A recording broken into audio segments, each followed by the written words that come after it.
Welcome back to the channel. Thank you guys for hanging with me on this Wednesday. And if you went out of your way to like, comment, or subscribe, thank you. All right, so red is one of those colors that I've had a lot of success on in the springtime. I'm sure you have as well.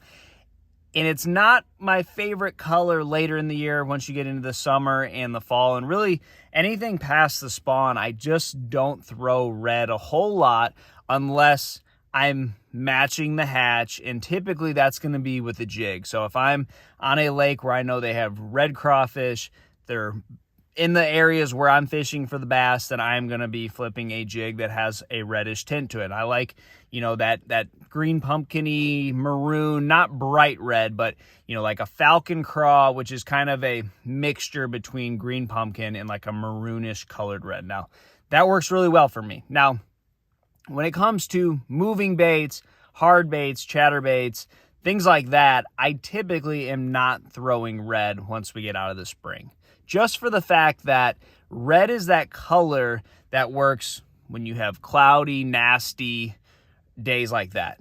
And typically, once we are later in the year, if we're having something condition-wise like that, I am going to be throwing a topwater. And a topwater is usually mimicking a bait fish or a frog, and neither of them are red. So for that reason, I'm typically not throwing red. Now, we do have a new bait coming out, or it's been, out for the last few years, the Hybrid Hunter or the Swank, and I just bought a bunch of them. So I'm going to give you my 5 colors in that bait because this is a bait that I think is going to work all through the summer. I've been catching some on it recently, and it's going to work in the fall. But I just want to give you a bunch of different options for colors because red is a great color when you have nasty days and fish are really keyed in on baits that are making contact with the bottom and they're moving fast. But once you get out of, really the pre-spawn, those aren't really the baits that are going to dominate anymore. Even if you have cover and stuff in your lake, you're going to be imitating shad and other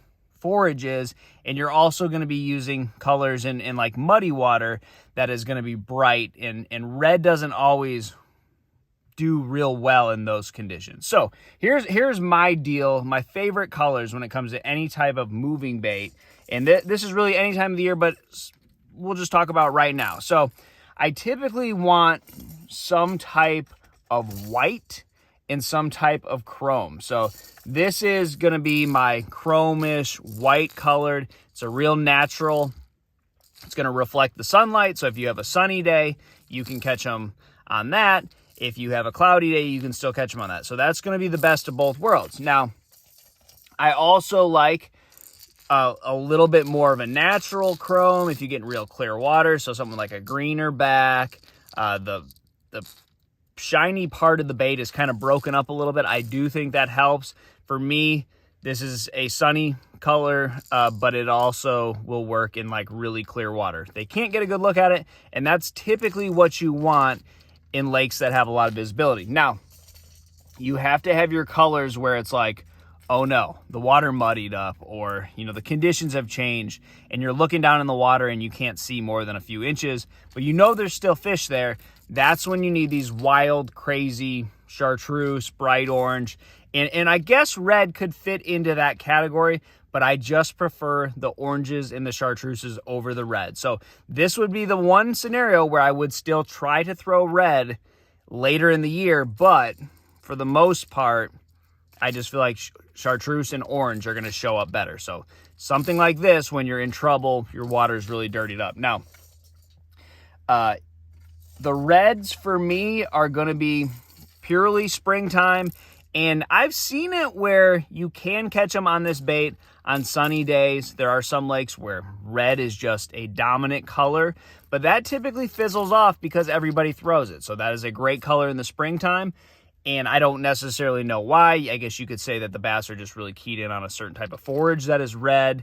But there are certain lakes that I've been to, Gunnersville being one of them, Sam Rayburn being one of them, where red was like sunny, windy, cloudy, rainy, whatever the conditions are. But typically for me, this is a low light color, and I just prefer a chartreuse or something, or a straight white on low light. So I feel like there are way more bluegill and shad in the water now than there are crayfish or drum or whatever you want to say is red. But I think you have way more sunfish. So for that reason, I am going to be throwing something white with a little bit of broken up green in it. I always feel like that is a good color for your little bit clear water and your stain water, because it has all that white in it. But this is going to be, if you just have cloudy conditions with, a foot of visibility, this is going to be over red.